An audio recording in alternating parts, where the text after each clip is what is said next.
My name is Nadine Laguerre with the Kingston Police. I'm Staff Sergeant Tom Batiste from the Rama Police Service. I'm Bijou Sebastian. Colin Alexander. My name is Fiona Tivierge. I'm Brooke McRoberts. I'm a constable. I'm a sergeant with Halton Regional Police Service. I'm a staff sergeant with York Regional Police. I'm a detective constable with the Ontario Provincial Police. I chose a career in policing because I really truly believe that it is a profession that you can really impact and assist people and make a difference in the community. I would say there was a calling inside. It's a passion I had for some time. It's something I always wanted to do.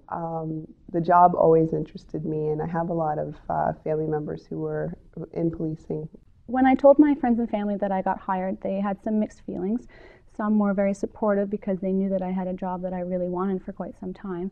Others were a bit worried, not because I couldn't do the job, but because this job sometimes can carry some risks that not everybody would be used to. Their reaction surprised me more than my choice surprised them. They were thrilled, funnily enough, because for females, a lot of times the parents are like, I don't know if that's a good choice. My dad and mom went, wow, that's perfect for you. They were very proud and they were very supportive, and they knew that that's what I wanted to do, so they were quite happy for me. Nobody was surprised that I wanted to be a police officer. There is no law enforcement in my family, neither on both sides. So for me to choose a career in policing, it was somewhat, out of the norm. Police officers, we're just regular people. We have families, we have kids. They see a uniform and sometimes they forget that it's an actual real live human being inside that uniform.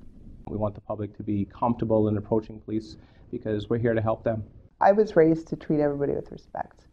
And whether I'm charging somebody or whether I'm taking a victim statement, I try to treat everybody the same. So my job for them is to act as their voice, and by doing that, I empower them in some ways.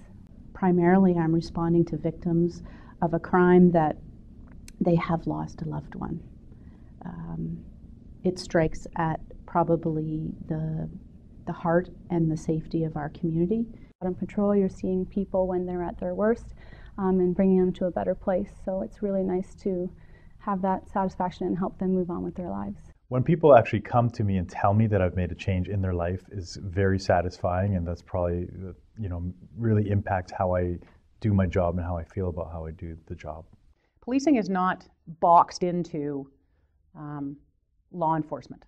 Policing far extends those walls of just enforcing the laws and keeping the peace. We do so much more than that. I speak to a lot of new Canadians whose previous experience of policing is a lot different, and to be able to change their expectations of us and to change their perception of policing, that's right now when I get the most satisfaction.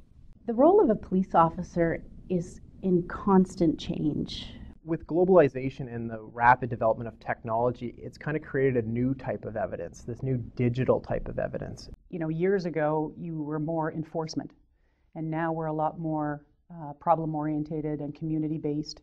We are taking a leadership role now these days. I see that each of the police officers, they are their own leaders, like to their community, to our community, and then they have their values and they have the knowledge to bring it to the community. We've changed from a police force to a police service. Nowadays, there's a more, bond between the community and policing, and it's kind of going in that direction where we work closer with the community to try to, solve crime and solve problems together as a team. The police are the public and the public are the police, and that's not going to change.